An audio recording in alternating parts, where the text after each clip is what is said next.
In the year 1518, Strasbourg was a city burdened with hunger, disease, and fear. Life was difficult, and every day was a struggle for survival. One ordinary summer morning, a woman named Frau Trophäa stepped into the street and did something no one could understand. She began to dance.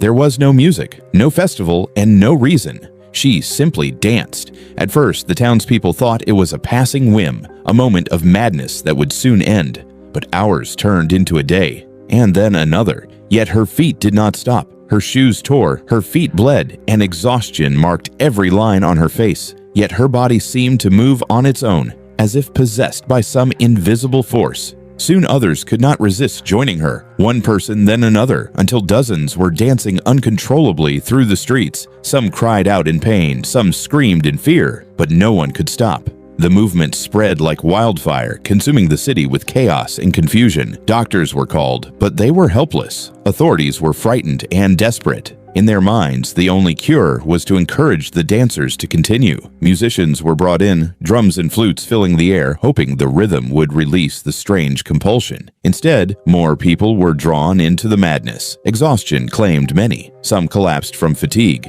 others from heart attacks or sheer physical strain. Dancers who fell never rose again. The joy of dance had become a slow and merciless sentence. People whispered theories. Some blamed contaminated rye bread that had grown mold, affecting the brain. Others said it was mass hysteria, born from fear, stress, and despair. A few insisted it was a curse, punishment from God for the sins of the city. But no one truly knew the cause. Days turned into weeks, and weeks into months. Gradually, the plague of dancing faded. Streets emptied. The few survivors sat or stood in silence, their bodies stiff and aching, their minds scarred by the ordeal. Frau Trophäa, once the spark that ignited the chaos, finally stopped, staring into the distance, exhausted and hollow-eyed. Though the dancing ended, history